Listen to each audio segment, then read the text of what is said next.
नमो तस्स भगवतो अरहतो सम्मा सम्बुद्धस्स। नमो तस्स भगवतो अरहतो सम्मा सम्बुद्धस्स। नमो तस्स भगवतो अरहतो सम्मा सम्बुद्धस्स।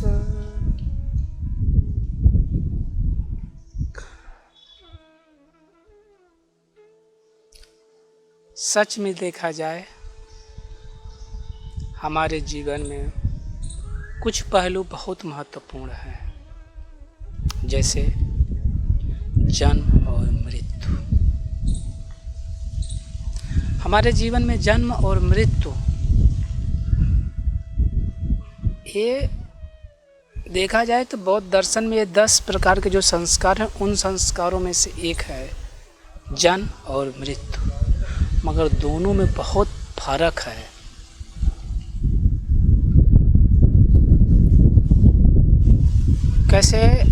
कैसा फर्क है? ऐसे समझे, जैसे जन्म है, ये जन्म हुआ, ये जन्म से हमारे जीवन की शुरुआत हुई और कुछ दूर पे यहाँ पे मृत्यु है। जन्म और ये मृत्यु, ये जन्म है और ये मृत्यु है। जन्म और मृत्यु के बीच का जो दूरी है, डिस्टेंस है, जो समय है, वो क्या है? वही जीवन है, वही लाइफ है। जन्म हो गया है मगर मृत्यु नहीं है, तो वो क्या है? वही तो जीवन है। हम जो वर्तमान में हैं, हमारा जन्म हुआ है और मृत्यु नहीं हुई है, उसी जीवन को कितना सुंदर और कितना अच्छा बनाना चाहिए, या उस जीवन को कितना सुंदर और अच्छा निर्माण करना चाहिए, उसकी कला बुद्ध ने बताया है।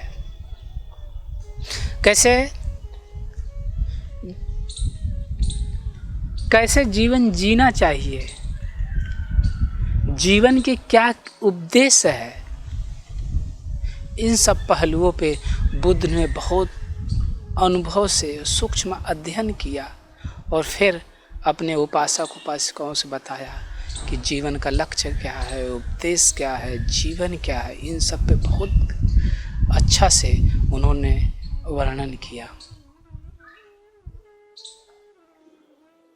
मृत्यु के अगर हम बात करते हैं, हम खासकर इस बात को देखते हैं, जन्म होता है तो उत्सव मनाते हैं। जैसे जन्म हुआ, जन्म में हम उत्सव मनाते हैं और जन्म के एक साल बाद जन्मदिन भी मनाते हैं, जन्म दिवस भी मनाते हैं।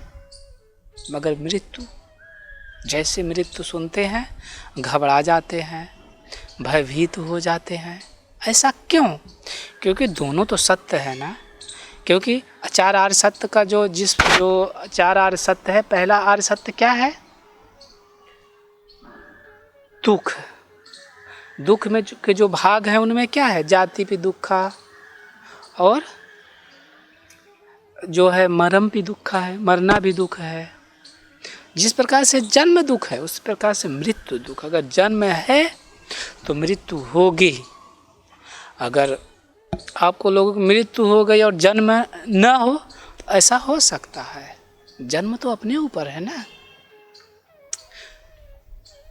मृत्यु अपने ऊपर है, मगर जन्म अपने ऊपर है कि हमें जन्म लेना है या नहीं लेना है। मगर मृत्यु जो है, कैसे होशपूर्वक जिए, कैसे जो है समभाव होकर जिए, जो मृत्यु की जीवन जीने की कला है, या यूँ ऐसा कह सकते हैं कि वर्तमान में है, हमारा जन्म हो गया, मृत्यु नहीं हुआ है। और जो वर्तमान जीवन हम जी रहे, इस वर्तमान में कैसे अपने जीवन को सुंदर अच्छा बना ले कि हमारा मृत्यु कैसा अभिशाप नहीं, दुख नहीं, कैसा सुंदर एक अच्छा संस्कार बन जाए, अच्छा संस्कार बन जाए। तो मृत्यु होती तो हम क्या कहते हैं? हम करते हैं क्या, पुण्य अनुमोदन करते हैं। पुण्य अनुमोदन मतलब क्या, पुण्य मतलब होता है कुशल, पुण्य अनुमोदन मतलब याद करना। जो हमारे बीच नहीं रहता है, जो मृतक होता है, जो मृतक संस्कार है, उसमें क्या करते हैं हम कि मृतक संस्कार का क्या करते हैं, पुण्य अनुमोदन करते हैं। पुण्य अनुमोदन है वो मतलब, पुण्य मतलब कुशल, अनुमोदन मतलब याद करना। जो हमारे बीच नहीं है, हमारे बीच नहीं है, मगर उसके जो कुशल कर्म है उसको याद करते हैं। इस अर्थ में क्या है, वो पुण्य अनुमोदन है, कुशल कर्म है। हमारी उसके जो हमारे बीच में नहीं रहता, कहीं ना कहीं तो इस संसार में जीते समय कोई ना कोई तो रिश्ता होता है। किसी का बाप होता है, किसी का बेटा होता है, तो किसी का भाई होता है, तो किसी का पड़ोसी होता है। संसार में जितने रिश्ते हैं और जितने लोग हैं, सबकी अपनी अपनी उसके साथ में एक रिश्ता है, एक रिलेशन, संबंध है। उन संबंधों के प्रति हम क्या करते हैं, कृतज्ञता व्यक्त करते हैं। किसी का बेटा भी तो हो सकता है, तो क्या, कैसा, जैसे आपकी माँ है, आपकी माँ जो है, माँ हमारे बीच नहीं रही, उनका कैसे हो गया, मृत्यु हो गया, यानी कालगत हो गया, समय के साथ गत हो गए। चारों धातु चारों जगह चला गया। आकाश, पृथ्वी धातु, पृथ्वी धातु में तेजो धातु, तेजो धातु में वायु धातु, वायु धातु, चारों धातुओं हैं, अलग हो गया। मृत्यु मतलब क्या, मृत्यु में सबसे पहले जो है ना, जो है नाम से रूप क्या होता है, अलग हो जाता है। चित्त जो है ये चार धातुओं से बने हुए शरीर से क्या हो जाता है, अलग हो जाता है। तो सबसे पहले, उसके बाद इन चार धातुओं में सबसे पहले कौन जाता है, वायु धातु और अग्नि धातु जाती बा खत्म होती। फिर बाकी के जो धातु है, जल धातु और पृथ्वी धातु, बाद धीरे धीरे नष्ट होती है। और ये परिवर्तन जो नष्ट होने की प्रक्रिया है, धीरे धीरे नहीं होती, तुरंत हो जाती है। आयु तुरंत निकली, तेज तुरंत निकला, धीरे धीरे जल धातु और पृथ्वी धातु भी नष्ट हो जाती है। मगर उसके बाद हम क्या देखते हैं, अगर मृत्यु हो जाती तो हम क्या देखते हैं कि इसको देखो, सांसें चल रही है कि नहीं, नस चल रही है कि नहीं, इसका शरीर ठंडा है या गर्म है। ठंडा है गर्म मतलब कैसे, अग्नि धातु है कि नहीं है, सांसें चल रही है मतलब वायु धातु चल रही है कि नहीं। अगर ये नहीं चल रही तो क्या कर देते हैं, मृत्यु घोषित कर देते हैं कि मृत्यु हो गई इनका। यही होता है ना। मगर मृत्यु होने के बाद लोग घर में 10 मिनट भी नहीं रुकते, जितनी सोचते हैं कितनी जल्दी से जल्दी इस शरीर को ले जाकर के नष्ट कर दो। कहीं जल में प्रवाह कर देते हैं, कहीं अग्नि से जो है चिता बनाकर जला देते हैं, कहीं ज़मीन में गाड़ देते हैं। ये सब प्रक्रियाएं करते हैं। मगर बौद्धों में ज़्यादातर इस बात का प्रचलन है कि जला करके उनके अंतिम जो अवशेष है, अस्थि धातु है, उसको रखते हैं। रख करके उस पर चैत्य है, स्तूप है, कुछ स्मृति के रूप में रखा जाता है। ऐसी प्रथा, जितने बहुत सारे अरहतों के या जो बोले अच्छे बड़े जो अच्छे उपासक हैं, श्रद्धावान उपासक, उनके जगह जगह पे जो है ना चैत्य मिलते हैं देखने को, स्तूप में मिलते हैं, धातु स्तूप मिलते हैं। या बहुत सारे चीज़ों बौद्धों में मनौती के स्तूप भी बहुत सारे मिलते हैं। इस तरह से परंपरा है। तो कोई मृत्यु हुआ, किसी की माँ हुई, तो क्या हो, बेटी का कर्तव्य क्या है, बेटी का कर्तव्य क्या है। सच में देखा जाए ना, माँ से बड़ा इस संसार में हमारे लिए कोई जानते हैं कि हम सबसे ऋण से मुक्त हो सकते हैं, मगर माता और पिता के ऋण से मुक्त नहीं हो सकते हैं। उनसे ऋण से मुक्त तभी हो सकते हैं जब उनके सत्य मार्ग पे, सद्धम्म मार्ग पे चलाकर उनको भी इसी जीवन में दुख से मुक्ति का मार्ग बता दें, उनके लिए माध्यम हो जाएं, भगवान बुद्ध का मार्ग बता दें, उनके मार्ग पे चलने के लिए प्रेरित करें, उनका माध्यम हो जाए, तो एक माने में मुक्त हो सकते हैं। नहीं, बुद्ध बोलते हैं कि ये माता पिता हमारे जो है वो शरीर के ऊपर लैट्रिन करें, पेशाब करें, हम उनके जीवन में कितना भी कुछ करते रहें, मगर हम उनके ऋण से मुक्त नहीं हो सकते। आपको पता है, जब माँ एक बच्चे को 9 महीना गर्भ में रखती है, पेट में रखती है, जब गर्भ में रखती है ना, तो माँ जो खाना खाती है वो बच्चे खाते हैं। माता जैसा सोचती है, जैसा चिंतन करते हैं, उसका भी जो है कुछ अंश बच्चों को मिलता है। बच्चा 4 महीना 5 महीना में कैसे गति करने लगता है। वह जब गर्भ में होता है तो माँ के पेट में लात मारता रहता है। माँ के सांसों से सांस लेता है, माँ के खाना भोजन से अपनी ऊर्जा लेता है, भोजन लेता है। बात इतना ही तक नहीं होती, वहीं पे लैट्रिन करता है, पेशाब करता है, वहीं रहता है। वही तो नर्क का जीवन है। सही में देखा जाए तो सब कुछ एक आसन पे, जो गर्भ का आसन होता है, उस गर्भ के आसन पे, एक आसन पे 9 महीने तक रहता है। फिर जन्म होता है, उसका बच्चे का जन्म होता है। तो जन्म होने के बाद सबसे पहले चिल्लाता है, कहाँ, मतलब मैं कहाँ आ गया। अलग सी दुनिया थी वो, जो पहले अज्ञानता की दुनिया में था, अज्ञान की दुनिया में था, जो कष्ट की दुनिया में था, वो एक अलग दुनिया में आया। जब अलग दुनिया में आया, रोने लगता है और ऐसे मुट्ठी बांध करके रोकता है, कहाँ। उसके बाद माँ तुरंत उसे जानते कि दूध पिलाती है। इतना ही नहीं, माँ दूध पिलाती है, उसका लैट्रिन साफ करती है, उसका जो है शरीर का मसाज करती है, शरीर में तेल लगाती है, उपटन लगाती है।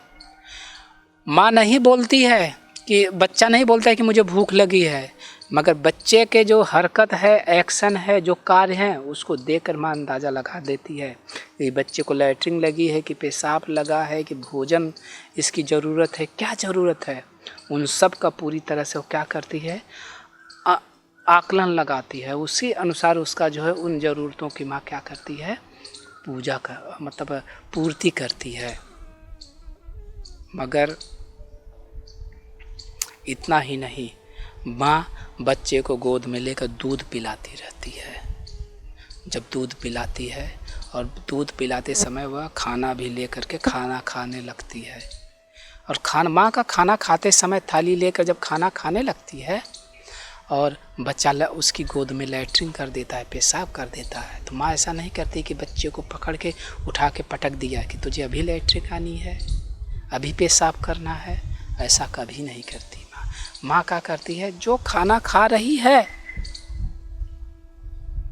उस खाने को माँ आगे ठेल देती है थाली को, और बच्चे को लैट्रिन कराती है, पेशाब धुलवाती है, लैट्रिन पेशाब ठीक करा कर धुलवा के कपड़े चेंज करके फिर गोद में लेकर बचे हुए थाली को खाना खाती रहती है।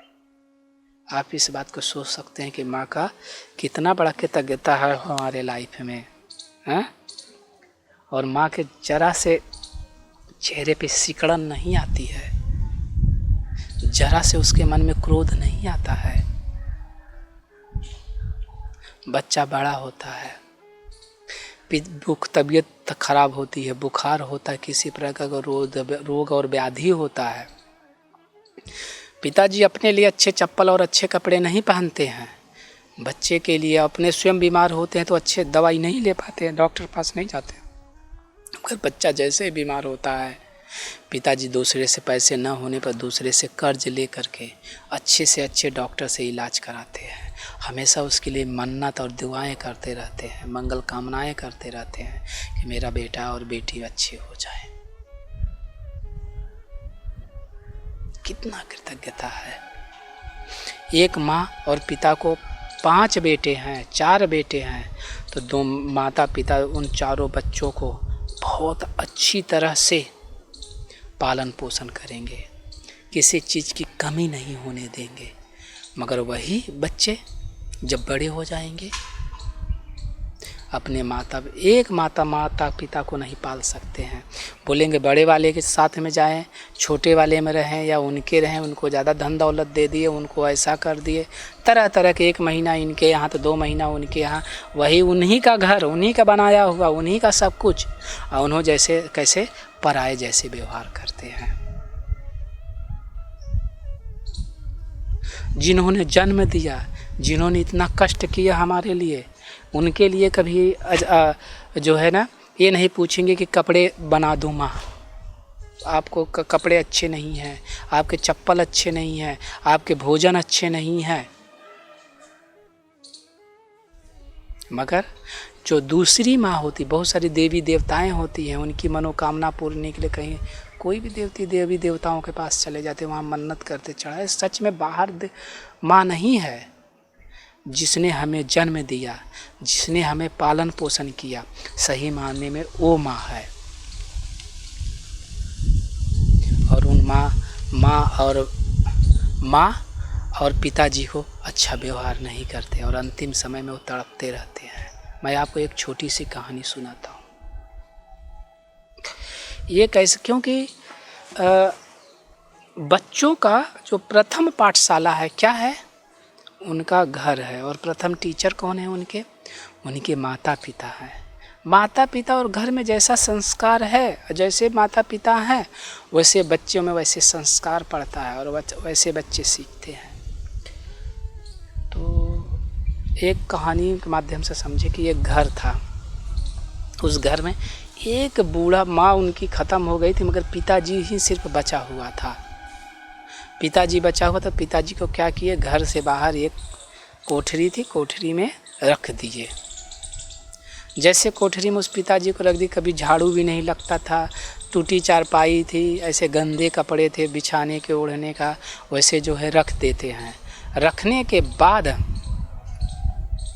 जब सब लोग खाना पीना खा लेते हैं तब जो है उसकी वो जो घर की जो बहू होती है वो बहू खाना लेकर जाती है, और फिर उनको अलग से उनका बर्तन था, वो बेचारा उसी में बर्तन बूढ़े पिताजी बर्तन खाते थे और अपना धो के जैसे तैसे रखते थे। तो बच्चा रोज़ देखता, देखते देखते बड़ा हो, उसके मन में एक दिन खेलते खेलते अपने बाबा के पास गया। क्योंकि आप देखेंगे ना, बाबा से और नातू से बहुत गहरा संबंध होता है। बोलते नहीं है कि सूत से, ब्याज से ज़्यादा सूत पसंद है, इसलिए बेटे से ज़्यादा नाती पसंद होता है। खेलते हुए जाता है तो गोदी में उठा लेता है, प्यार करने लगता है अपने नाती को, रोने लगता है। तो बोले बाबा आप रो क्यों रहे हैं? फिर वो बच्चा सत्य बोलते हैं। बच्चा बोला कि हम तो अच्छे घरों में रहते हैं, हमारे रूम अच्छे हैं, हमारे कपड़े अच्छे हैं, हम अच्छे बर्तन में खाते हैं, अच्छे खाते हैं, जो आप ऐसा क्यों रहते हैं? ऐसा कहने से बच्चा बूढ़ा और रोने लगा। बूढ़ा जैसे और रोने लगा, बच्चा समझ गया मेरे बाबा के साथ में मेरी माँ अच्छा व्यवहार नहीं कर रही है। और उसने क्या किया, जो मिट्टी का बर्तन था उसका, जो मिट्टी का बर्तन था जिसमें उस बूढ़ी को खाना देते थे, उसने उठा के पटक दिया, टूट गया। बच्चा पटकने के बाद तोड़ दिया। तोड़ने के बाद बूढ़ा बोला कि मैं किस में खाऊंगा, तुम्हारी माँ मुझे बहुत गुस्सा करेगी, बेटा तुमने अच्छा नहीं किया। बोले बाबा जी आप चिंता मत करो, मैं जैसा कहता हूँ आप वैसा करो, बस आप चुप रहो। ऐसा कहकर बच्चा चला गया। जैसे और दूसरे दिन उसने बहाना मार दिया कि मैं आज स्कूल नहीं जाऊँगा, मेरी तबीयत अच्छी नहीं है, और वह किसी तरह से घर में ही रुक गया। जब उसकी माँ खाना बनाकर सब खा पी कर सबको खिला पिला कर जो बचा खाना था वो ले करके बूढ़े बाबा की तरफ चलने लगी, अपने ससुर की तरफ चलने लगी। गई तो बोली खाना ले लो, देखी तो उसका जो मिट्टी का बर्तन था टूटा हुआ था। इतने में वो मिट्टी का बर्तन टूटा हुआ देख करके गुस्सा करने लगी, इतनी तेज गुस्सा करने लगी। बहू बोली आपको समझ में नहीं आता है, आपका जो है दिमाग खराब हो गया है, हैं? ये मिट्टी का बर्तन जो है आपने तोड़ दिया है, और आप बताओ अब आपको जो है इसमें आपको कैसे खाना दूंगी मैं आपको इसमें। तो पीछे से बेटा बोलता है, उसका छोटा सा बेटा, कि हाँ बाबा आपने बर्तन क्यों तोड़ दिया, आपको खाना किस में दिया जाएगा। अगर यही बर्तन बचा के रखते तो मैं भी तो अपने माँ बाप को इसी बर्तन में खाना देता। मैं अपने माँ बाप को कौन से बर्तन में खाना दूंगा? आपने तो मेरे पैसे और बढ़ा दिए। वो छोटा सा नातू बोलता है। माँ जैसे ही सुनी, अरे मेरे लिए भी बोल रहा है कि मैं कैसे अपने माता पिता का खाना दूंगा, तुमने तोड़ दिया, मुझे तब दूसरा मिट्टी का बर्तन लेना पड़ेगा। जैसे ऐसे जो है हुआ, माँ सोचने लगी, घबरा गई। उसने मन में तुरंत उसका ज्ञान चक्षु जगा। उसने व्यवहारिक में देखा कि मैं जैसे अपने माता पिता सास ससुर के साथ में कर रही हूँ, वैसे मेरा बेटा देख रहा है। तुरंत वो अपने जो है किए हुए पर पश्चाताप करने लगी और पश्चाताप करने लगी और सोचने लगी। तुरंत गर्म पानी करके उनका कुल नहलाई, उनके कपड़े धोए कर और अच्छा किए, उनके घर रूम में झाड़ू लगाए, सब अच्छा करके, और सबसे पहले बना करके चाय है, नाश्ता है, भोजन है, उनको देने लगी। उनकी खूब सेवा होने लगी। उनके जीवन में कैसे परिवर्तन होने लगा। ऐसा क्यों हुआ? क्योंकि उसने देखा कि मैं जैसे कर्म कर रही हूँ अपने माता पिता के साथ में बूढ़े होने पे, वैसे मेरे बच्चे भी देख रहे हैं, हमारे साथ में वो ऐसा ही करेंगे। कारण कैसा? पिताजी झूठ बोलता है, कैसे भी करे, किसी भी अवस्था में, चाहे सम्यक आजीविका से कमाया हुआ धन लाए, वो बेफिजूल खर्चा नहीं करता। सोचता है कि मैं अपने बच्चों के लिए घर बना दूंगा, अपने बच्चों के लिए खेत ला दूंगा। उसे अपना पेट से मतलब नहीं है, अपने पत्नी की पेट से मतलब नहीं है। वर्तमान में तो सबसे अच्छा जीवन जी रहे हैं, मगर सबसे ज़्यादा वो चिंतित सबसे ज़्यादा चिंता किस बात पे रहती है माँ बाप की? अपने बेटों पे कि हमारी बेटे की एजुकेशन कैसे हो, हमारे बेटे और बेटी का जो है अच्छा घर कैसे बने, हमारा बेटों का जो है भविष्य कितना सुंदर और अच्छा हो। इस चिंता में और परिश्रम करते हैं और मेहनत करते हैं और काम करते हैं, और उस काम करते हैं और लास्ट में क्या है, इस तरह से जो है गति होती है। उनके बच्चे सेवा नहीं करते। क्यों सेवा नहीं करते? आपने उनको धन दिखाया, दौलत दिखाया, संपत्ति दिखाया, क्या आपने अपने बच्चों को संस्कार सिखाया? एक इंसान को दूसरे इंसान के साथ में कैसा व्यवहार करना चाहिए, एक बेटा अपने माता पिता से कैसा व्यवहार करना चाहिए, माता पिता बेटे के साथ में व्यवहार करना कैसा चाहिए, पड़ोसी के साथ में कैसा व्यवहार करना चाहिए, परिवार के और लोगों के साथ में कैसा व्यवहार करना चाहिए। जो संस्कार हैं, ये जिम्मेदारी किसकी है? एक माता पिता की है। आप जैसे अच्छे उनको धन दौलत मत बनाइए, मगर उनके जीवन में बच्चों के अच्छे संस्कार डालिए, उनके अच्छा शिक्षित और दीक्षित करिए, शिक्षा और दीक्षा दीजिए। देखिए, और आपको कुछ भविष्य को ज़्यादा कुछ करने की ज़रूरत नहीं है। वो एक अच्छे बेटे होंगे, एक अच्छे परिवार के सदस्य होंगे, एक अच्छे पड़ोसी होंगे, एक अच्छे जो है इस देश के नागरिक होंगे, क्योंकि आपने उनको अच्छा संस्कार दिया है। जब आप अच्छे संस्कार देंगे तो सब कुछ अच्छा ही होता उनके जीवन में चला जाएगा। और आपने संस्कार अच्छे नहीं दिए तो इस तरह से वो जो भी आप समय के जीविका से धन कमा के लाएंगे उसको भी बेच लेंगे। जिस समय सुजाता शादी करके अपने जो है बिगाड़ सेठ के यहाँ श्रावस्ती जा रही थी साकेत से, उस समय क्या उनके पिताजी ने 10 बातें बताई थी। उन 10 बातों में से कौन सी बातें हैं? क्या कि इस घर की आग उस घर में मत लाना, बाहर की आग अंदर मत लाना, अंदर की आग बाहर मत लाना। अगर आग जल गई है तो उसको क्या करना? बुताने की कोशिश करना और अपने कुल देवताओं का सम्मान करना। ये क्या है? ये शिक्षा ही तो है कि बाहर में जो गंदगी है, लोभ है, द्वेष है, चोरी लोग करते, जितने गलत अनैतिक काम करते, वो बाहर से के बेटा अंदर मत लाना। अच्छा, हमारे घर में जीवन जीते समय बहुत सारी गुप्त बातें होती हैं, हम कैसे क्या रहे हैं, क्या जी रहे हैं, क्या कैसा है, ये अंदर की बातें बाहर मत ले आना। ये संस्कार ही है तो क्या? बुद्धिज्म में भी बोला गया है, महामंगल सूत्र में, माता पितु पट्ठानंग पुत्र दारस संग हो, अनाकुला चक्कम मनता ये तंग मंगलमुत्तमा। मतलब क्या, माता पिता का उपट्ठानन, भरण पोषण करना, पति पत्नी का सम्मान और उनको जो अच्छे स्थान देना, आए हुए रिश्तेदार बंधुओं का कैसे सम्मान करना, ये कैसा उत्तम मंगल है। ये क्या है, संस्कार है, ये मंगल कार्य है, अच्छे कार्य हैं। इसे जीवन में बार बार करते रहना चाहिए। अगर आप अपने बच्चों को अच्छे संस्कार नहीं दिए तो क्या होगा, आपके बच्चे बड़े हो जाएंगे, आपकी ज़मीन बेच लेंगे, आपको गाली करेंगे और लोग भी बोलेंगे कैसे बच्चा है। आपको पता है, बच्चा गलती करके आता, बच्चा को क्या देते हैं, सबसे पहले माँ की गाली देते हैं, बहन की गाली देते। क्यों देते हैं माँ की गाली? क्योंकि माँ ही एक ऐसी है, माँ ही एक ऐसी टीचर है कि बच्चों को संस्कार गढ़ती है, बनाती है, उसके अंदर में निर्माण करती है। संस्कार की बातें माँ से सीखना चाहिए, संघर्ष की बातें पिता से सीखना चाहिए। ये क्या है, जो कैसे हमारा परिवार क्या है, एक पाठशाला है, घर क्या है, पाठशाला। तो पाठशाला के टीचर हमारे माता पिता, उनको ये सब चीज़ें अपने बच्चों को कैसा सिखाना चाहिए, पहली चीज़। दूसरी चीज़, जीवन में जीवन कैसे जिया जाए। अगर आप सीलों पर प्रतिष्ठित नहीं हैं, सतमार्ग का जीवन नहीं जी रहे हैं, तो आपका जीवन कैसे दुखी रहेगा, कठिन रहेगा, सरल नहीं होगा, कठिन ही कठिन होगा।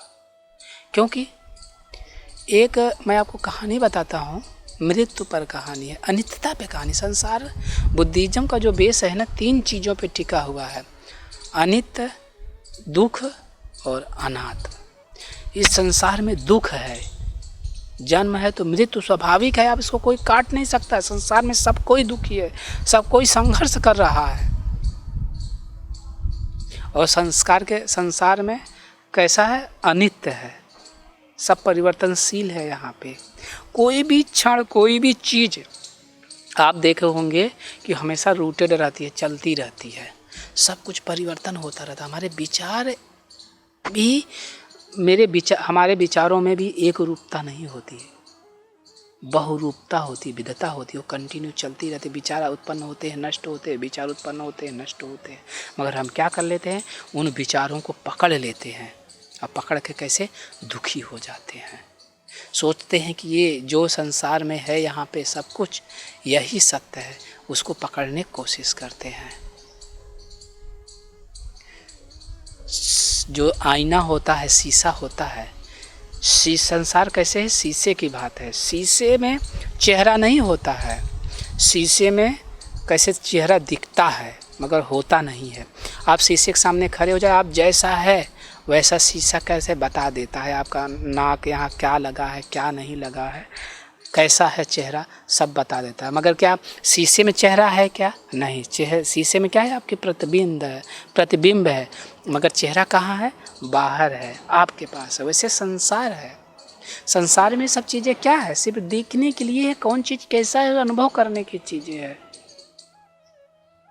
अगर ये उन चीज़ों को पकड़ने की कोशिश करेंगे संसार में कि मुझे चाहिए रे, मुझे ये चाहिए, मुझे वो चाहिए, और यहाँ पे सुख के पीछे भागेंगे, तो क्या होगा, आपको दुख होगा। जब बुद्ध को ज्ञान प्राप्त हुआ तो उन्होंने क्या बोला, अनेक जाति संसारा संधा विषंग अनविषंग गह कारको गवे संते दुखा जाति पुनः पुनः।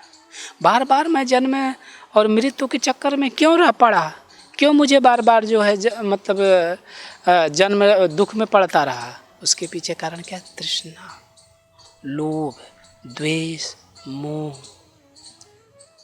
मोह मतलब अज्ञानता, मूढ़ता, जिसको कुछ भी पता नहीं है। लोभ चाहिए, नहीं मिला तो द्वेष उत्पन्न होगा। अपनी इच्छा का अनुरूप हो रहा है तो चाहिए, अपनी इच्छा का अनुरूप, अपने चित्त को नहीं अनुरूप नहीं है तो नहीं चाहिए। और ये क्या करते हैं, बार बार कैसे संस्कार बनाकर जन्म और मृत्यु, इस भव चक्र में, ये जो भव चक्र है, जन्म मृत्यु में, इसमें क्या है, इंसान क्या होता है, चलता रहता है, बार बार पढ़ता रहता है। एक कहानी से माध्यम से समझे। एक जुलाहे की लड़ी, भद्दीय देश में एक जुलाहे की लड़की की कहानी है। बुद्ध के समय की कहानी है, बहुत प्रेरणादायक कहानी है। तो जुलाहे की लड़की कभी किसी समय में बुद्ध जो है वहाँ पे चारिका करते हुए गए थे। भगवान बुद्ध ने वहाँ पे अनित्यता का उपदेश दिया था। तो वो सुन करके उसी समय वह श्रोतापन हो गई थी। श्रोतापन मतलब कैसे, स्रोत में पड़ गई थी। किसकी स्रोत में? धर्म की स्रोत में, सत्य की स्रोत में, सतमार्ग की मतलब स्रोत में पड़ गई थी। और पढ़ते पढ़ते कैसे अनित्य, अनाथ, दुख का कैसे व्यवहारिक जीवन में भी अनुभव करने लगी थी। और वो पूरी तरह से जो है ना श्रोतापन हो गई थी। तो भगवान बुद्ध ऐसे किसी को उपदेश नहीं देते थे। भगवान बुद्ध देते थे, देखते थे कि चित्त की अवस्था कैसी है और कैसे इसको बताऊं कि हमारी ये बातों को समझ सकता है। उसकी चित्त की अवस्था और देखते थे कि हमारी से द्वारा आज किसका कल्याण होने वाला है, कौन जो है इस चीज़ को समझ सकता है। उन्होंने देखा कि है भद्र देश में लड़की, उस समय वहीं पर थे, उसी जगह वो चारिका करते समय चल दी। वो लड़की क्या कर रही थी, अपने पिता के साथ में कपड़े जो है बुन रही थी।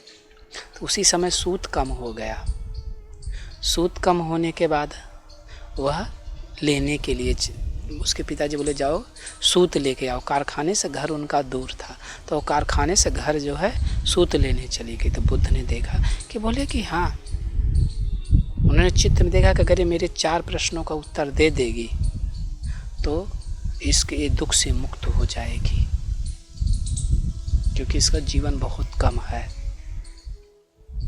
वो जो है चारिका करके भोजन कर उपरांत उसका इंतजार कर रहे थे। जैसे वो दूर से आते हुए दिखी तो वो बुद्ध के प्रति श्रद्धा थी, धम्म के प्रति श्रद्धा थी, संघ के प्रति श्रद्धा थी। वो आई, बुद्ध को वंदन किया। वंदन करने के बाद बुद्ध पूरे सभा में बैठे हुए थे, भिक्षु भिक्षुणी, उपासक उपासिका सब बैठे थे। बुद्ध ने उससे पहला प्रश्न किया, हे कुमारी, कहाँ से आई हो? उस लड़की ने उत्तर दिया, बालिका ने उत्तर दिया, भगवान मुझे नहीं पता। कहाँ जाओगी? बुद्ध पूछते हैं। बोली, भगवान मुझे ये भी नहीं पता मैं कहाँ जाऊंगी। बुद्ध बोलते हैं, तुम्हें जाना है? बोले, हाँ भगवान मुझे जाना है। तो बुद्ध बोलते हैं, कब जाना है? बोले, भगवान ये भी पता नहीं मुझे कहाँ जाना है। सभा में बैठे हुए लोग क्रोधित हो गए, रे ये बुद्ध से कैसे लड़की, ये जुलाहे की लड़की बात कर रही है।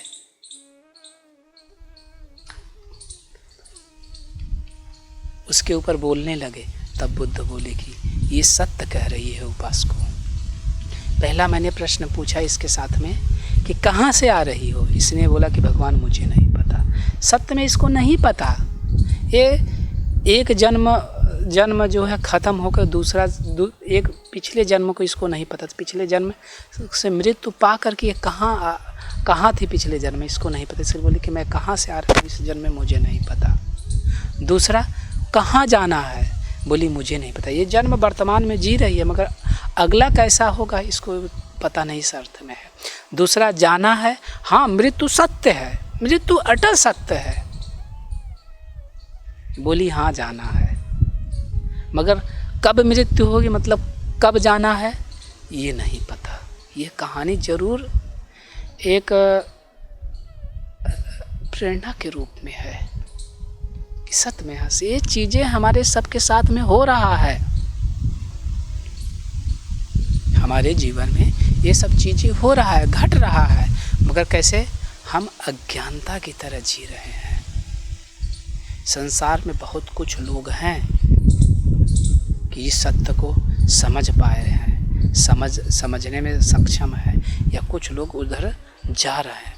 ज़्यादा तो अज्ञानता में जीवन जी रहे हैं। बस जन्म हो गया, मृत्यु हो, उसके बाद मृत्यु हो जाती है, और कैसे जीवन जीना है इनको ये भी नहीं पता। जानवर जैसे जी रहे हैं। जानवर और इंसान में क्या फ़र्क है?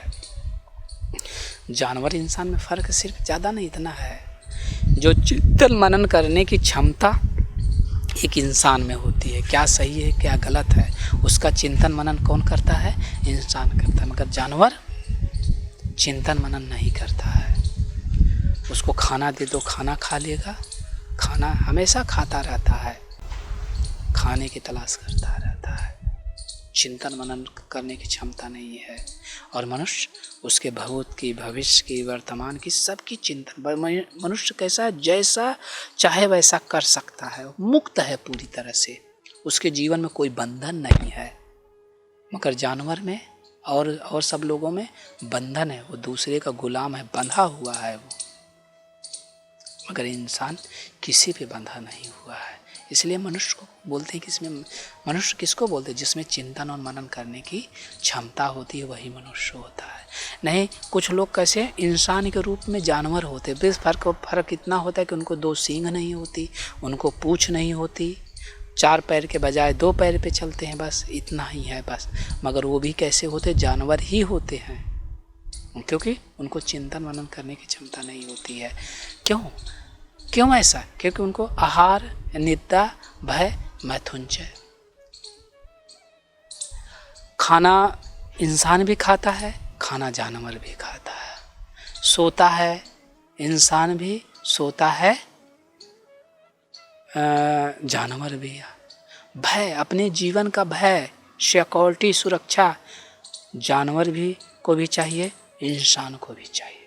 अगर आपके दरवाजे पे कोई कुत्ता आ गया, आप उसको 2 डंडा मार दिए तो कुत्ता दोबारा नहीं आएगा, आएगा भी तो डरता हुआ है, क्योंकि वह अनसिक्योर्ड हो गया, डर है कि मुझे यहाँ मार पड़ेगी। और मनुष्य भी भयभीत हो जाता है, दुखी हो जाता है। और दुख के कारण क्या करता है?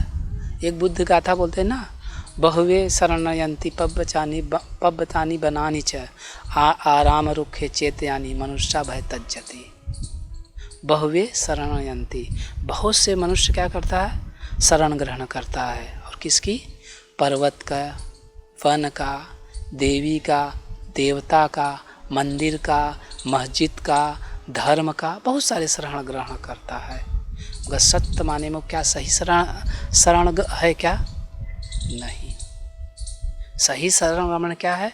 स्वयं का ही शरण गमन करने ना,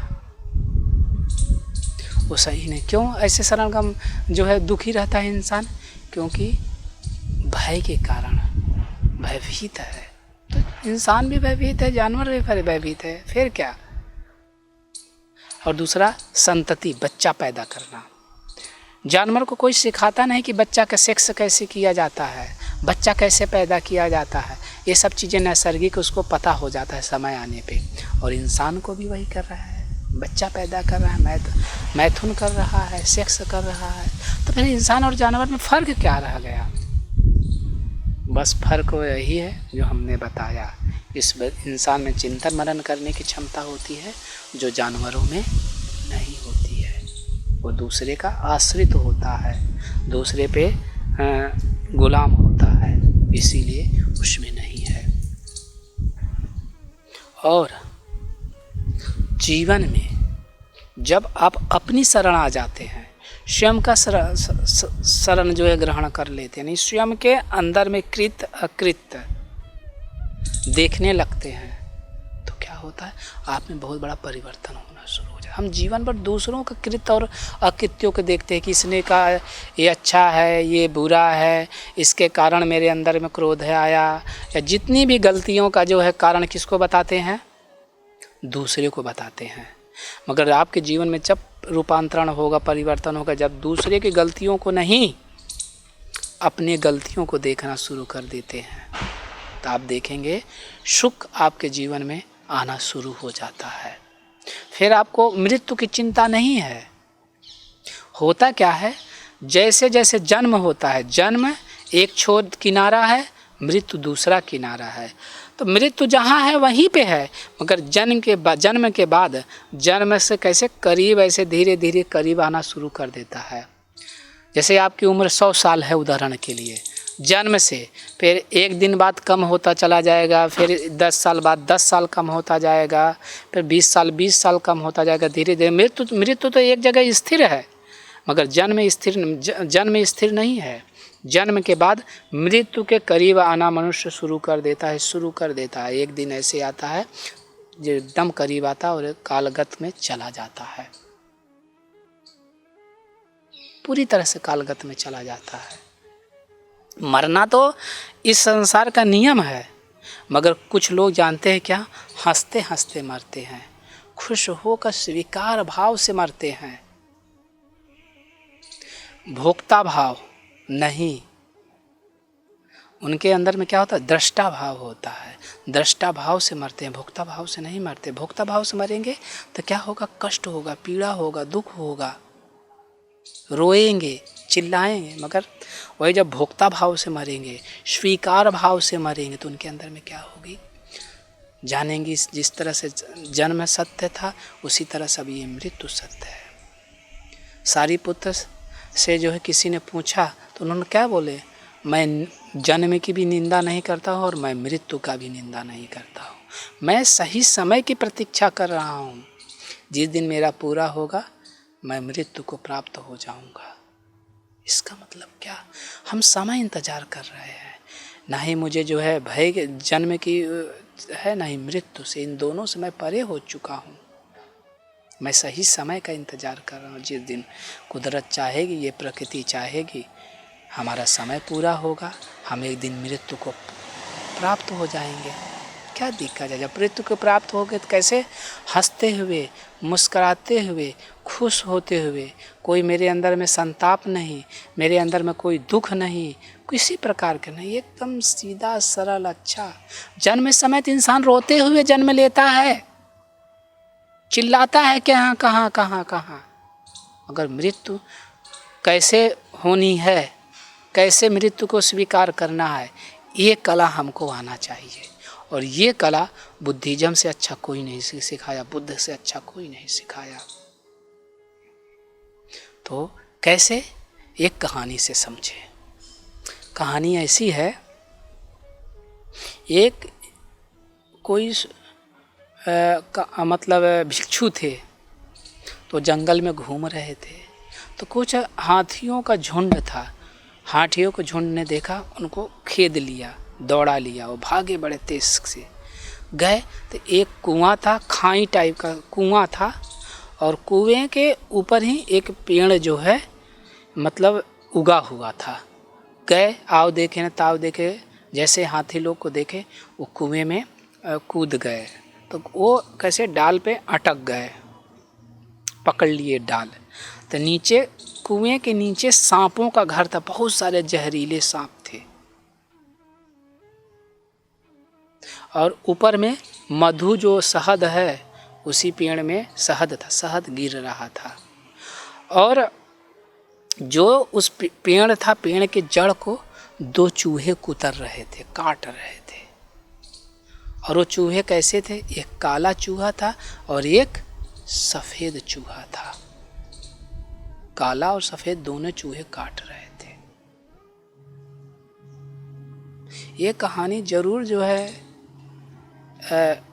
शिक्षा के लिए बताई गई हो, मगर हमारे जीवन में बहुत बड़ी महत्वपूर्ण है। जो नीचे है कुएं में बहुत सारे सांप थे, वो काल है, मृत्यु है। अगर हम नीचे कूदेंगे तो चूहे काट ले, मतलब सांप डस लेगा, मर जाएंगे। ऊपर मधु गिर रहा है, शहद गिर रहा है। शहद मतलब कैसा गिर रहा है शहद, ये संसार जो है मीठा जैसा लग रहा है। और जो पेड़ का जड़ है, दो चूहे काट रहे थे, एक सफ़ेद एक जो है काला और सफ़ेद चूहे काट रहे थे। चूहे काटते काटते एक दिन जड़ काट देंगे तो नीचे पेड़ के नीचे गिरना ही गिरना है, ये सत्य ही है, कुएं में गिरना है। मृत्यु तो सत्य, स्वाभाविक सत्य है। मगर कैसे कि चूहे तो काटेंगे, क्योंकि वो सफ़ेद चूहा मतलब दिन, काला चूहा मतलब रात। हम रात दिन जो चक्र चल रहा है रात दिन का, हम मृत्यु के करीब आते जा रहे हैं। और मृत्यु कहाँ है, नीचे कुआं में है, जहाँ सांपों का घर है, बहुत सारे विषधर है। एक दिन पेड़ कटेगा, जड़ कट जाएगी और मृत्यु स्वाभाविक हो जाएगा। मगर उसी जीवन में जिसको होश आ गया, जागृति आ गई। चित्त उनका कैसे जागृति से भर गया, होश से भर गया, पूरी तरह से जागृत हो गए। कैसे? स्थिति जो भी हो, जैसे भी हो, बस होश से भर गए, जागृति से भर गए। और किससे भर गए? दृष्टा भाव से भर गए। सत्य को, जो चीज जैसा है उसको अच्छा से वैसे ही समझ लिए। उसी समय जानते हैं क्या, उनके जीवन में एक बहुत बड़ा परिवर्तन होगा। ये कहानी है, मगर उसका कहानी की मैं आपको मीनिंग बता रहा था। इसीलिए अपने जीवन में हमेशा बुद्ध क्या बोलते हैं कि कुशल कर्म करना। कैसा? कुशलस्य उपसंपदा। कुशल का कैसे ना, उपसंपदा करना, इकट्ठा करना, संपादन करना, इकट्ठा करना। क्यों बुद्ध ऐसा बोलते हैं? क्योंकि कुशल कर्म कभी भी, किसी भी, कहीं भी अवसर आने पे कुदरती कैसे वैसे निर्माण करती है सिचुएशन, और वो आपको लाभ मिलता है। मैंने एक कहानी पढ़ा था। कहानी कैसी है कि बुद्ध के समय की कहानी है। एक भिक्षु थे। वो भिक्षु का शिष्य, कोई उनके अंदर शिष्य बना, और वह शिष्य बनने के बाद कुछ दिन तक बहुत अच्छा रहा। अच्छा ध्यान का मेडिटेशन का, विपश्यना का अच्छा अभ्यास किया उन्होंने। अभ्यास करने के बाद आप जानते, जितने ऊपर जाते हैं ना, ऊपर जाने के बाद और सावधानी से चलना पड़ता है। क्योंकि जैसे आप किसी पहाड़ पे चढ़ते हैं या पेड़ पे चढ़ते हैं, जब तक जड़ के पास रहते हैं उतनी सावधानी नहीं रखेंगे, मगर जितना जितना ऊपर चढ़ेंगे और सावधान होकर चढ़ना पड़ता है। क्योंकि ऊपर से गिरेंगे ना तो नीचे ज़मीन पे आएंगे, आपकी मृत्यु हो जाएगी। मगर जड़ के पास ही रहेंगी, ज़मीन के पास रहेंगी तो गिरेंगे भी तो थोड़ा बहुत चोट लगेगी। वैसे ही जीवन में होता है। जब एकदम बहुत हायर अवस्था में पहुँच जाएंगे तो और सावधानी पूर्वक, होश पूर्वक, जागृति पूर्वक इंसान कैसे न चलता है। तो श्रामणेर थे, वो भिक्षु कश्यप के शिष्य थे। वो तो किसी यंग थे तो किसी स्त्री के प्रति मोहित हो गए। मोहित होने के बाद जो है वो चीवर उतार कर शादी कर लिए। शादी करने के बाद गृहस्थ जीवन के परपंचों में उलझ गए।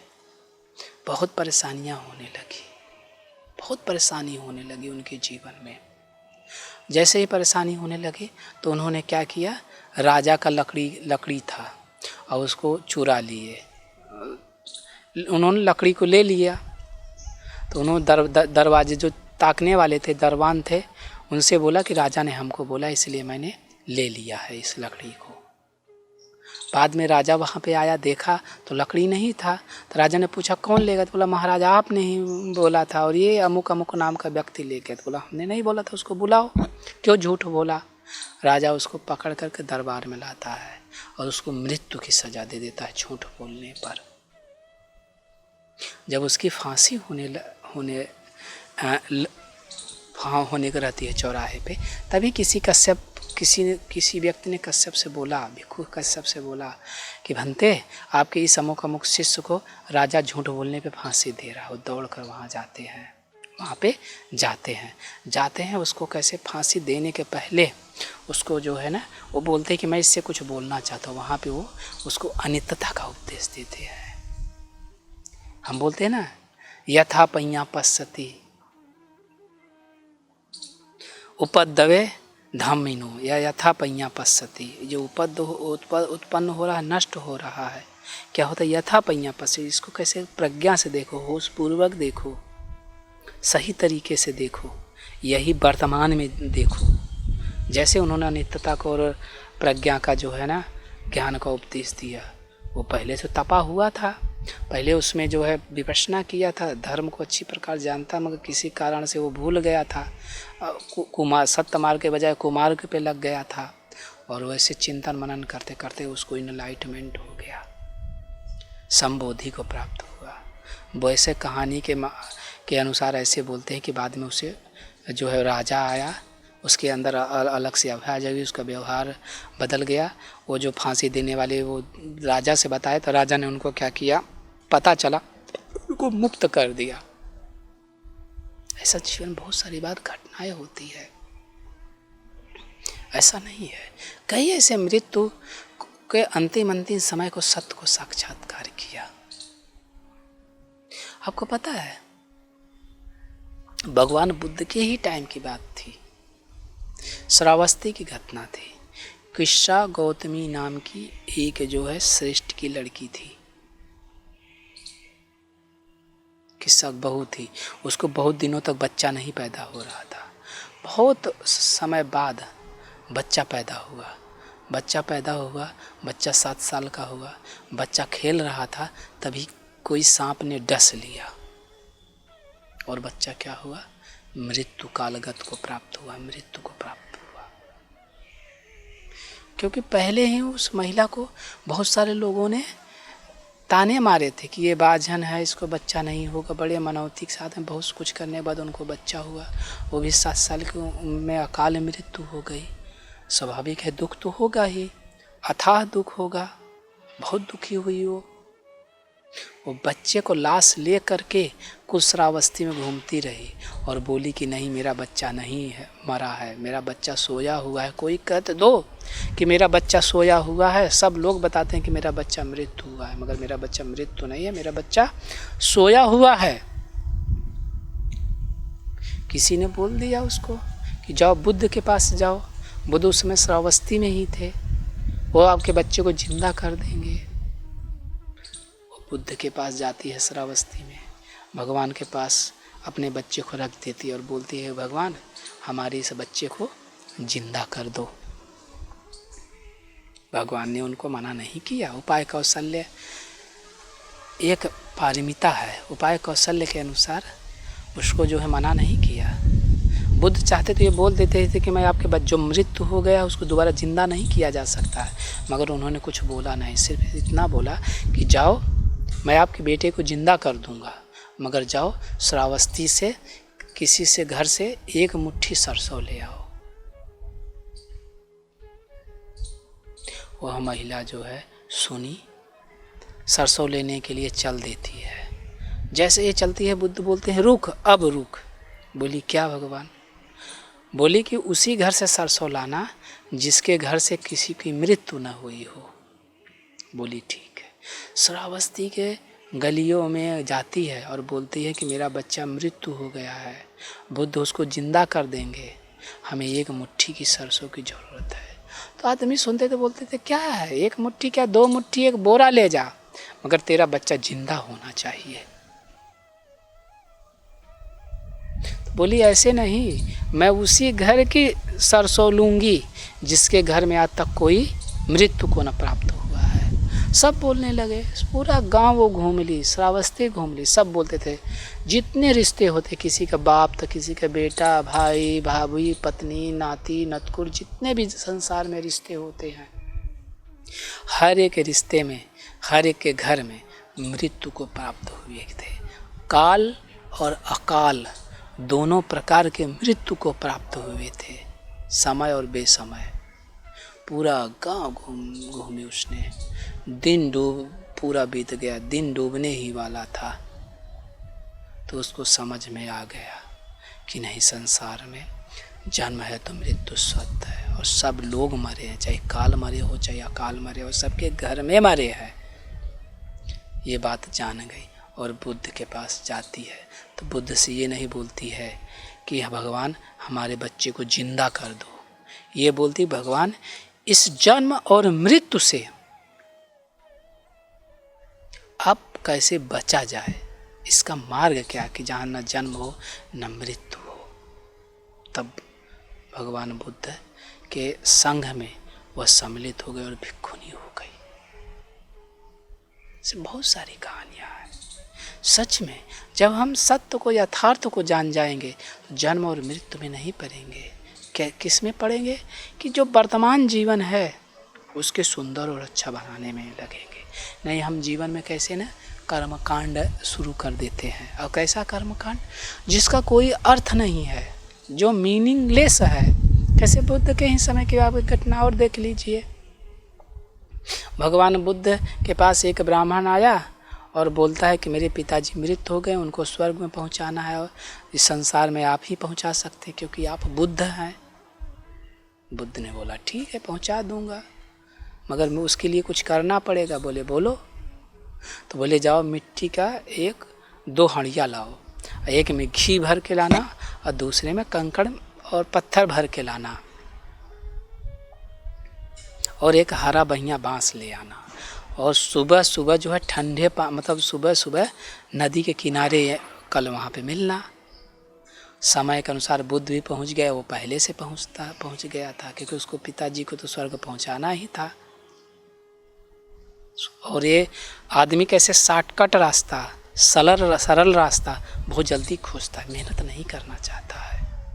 तो अगर किसी के पिताजी जीवन में चाहे वो कितने भी गलत अनैतिक कर्म किए हो, झूठ बोले हो, हिंसा किए हो, चोरी किए हो, पाप किए हो, व्यभिचार किए हो, अगर वो जो है कुछ भी किए हो, मगर अगर उनका स्वर्ग मिल जा रहा है तो क्या दिक्कत है, वो तो करेगा कर्मकांड। पहुँच गए नदी किनारे, बुद्ध बोले जाओ इतना गले भर पानी में चल जाओ और दोनों मिट्टी के बर्तन भी लेते जाओ। पहुँच गए ठंडे पानी में, कपड़े को उतार कर, और जो हरे बांस मंगाया था, हरे बांस बोले दोनों पे मारो, हरे बांस से मारो दोनों घड़े पे। उसने क्या किया, अपने पिताजी को स्वर्ग पहुंचाने के लिए हरा बांस से दोनों जो है घड़ों पे मारा, वो घड़ा टूट गया। टूटने के बाद जो मिट्टी था, पत्थर था, कंकड़ था, वो कैसे नीचे बैठ गया, जो घी जिस घड़े में था वो ऊपर आ गया। उसके बाद बुद्ध बोले कि बोलो जो मिट्टी कंकड़ पत्थर है वो ऊपर आ जाए, जो घी वाला है वो नीचे पहुंच जाए घड़ा। तो बुद्ध से वो ब्राह्मण बोलता है कि नहीं भगवान ऐसा नहीं हो सकता है। बोले क्यों? बोले कंकड़ मिट्टी पत्थर जो है उसका स्वभाव है, वजन होता है वो नीचे पानी में बैठ गया, नीचे चला गया। घी जो होता है हल्का होता है, पानी से जो है पानी घी की अपेक्षा जो है वजन होता है, इसलिए वो ऊपर है, हल्का है, तो कैसे जाएगा। बोले 1 बार बोलो, 100 बार बोलो, 1000 बार बोलो, लाख बार बोलो। ब्राह्मण बोला बनते मैं जीवन भर बोलता रहूँगा, मगर जिसका जो गुण धर्म स्वभाव है वो नहीं बदलने वाला है। घी का गुण धर्म स्वभाव क्या है, पानी से हल्का है तो ऊपर ही रहेगा, और उसका जो कंकड़ मिट्टी पत्थर का है वो वजन है तो नीचे बैठ जाएगा। बोला वो नहीं बदलने वाला है। तब बुद्ध बोलते हैं हे उपासक, मैं आपको यही तो बताना चाहता हूँ कि हम अपने जीवन में जो कर्म कुशल और अकुशल कर्म करते हैं वो क्या करता है, हमारे साथ रहता है, हमारे जीवन पर्यंत रहता है। इस बात को नहीं तुम समझ पाया? उसने बोला हाँ भगवान, सच में हमारे अच्छे और हमारे बुरे दोनों कर्म हमारे जीवन में साथ रहते हैं। मरने के पहले, मरने के बाद या ये सब कर्मकांड क्या है, सब बेकार है। इसी जीवन जीते समय अपने लिए जितना कुशल, कितना अच्छा, कैसे होशपूर्वक जीवन जीते हो, अगर ऐसा जीवन जीते हो कि आपका काम का है, मरने के बाद कुछ नहीं है, सब बेकार है। ये लोकचारिक, सांसारिक लोकचारिक दिखावापन है और कुछ नहीं है। जब तक माता पिता जिंदा रहते हैं उनकी सेवा नहीं करते हैं, मृत्यु के बाद उनकी सेवा करेंगे, कौओं को खिलाएंगे, दान देंगे, क्या मतलब है उसका? सही माने का मीनिंग ये है कि जब तक जिंदा थे उनकी आज्ञाकारी बनना, उनकी सेवा करना, उनकी जो है अच्छा जो है उनके अनुसार अपने जीवन को जो है सेवा भाव में लगाना, तो सही माने में अच्छा है। और मृत्यु के बाद उसका कोई मतलब नहीं है। बस मैं आज आपको इन्हीं शब्दों के साथ अपनी धम्म देशना को विराम दूंगा, और आपके जीवन में मंगल हो, सुखी हो, कामना हो, ऐसा करता हूँ और आपके लिए प्रेयर करता हूँ। सब पाप सकरणं कुशलस्य उपसंपदा सचित्त परियोदपनं एतं बुद्धान शासनं। साधु साधु साधु।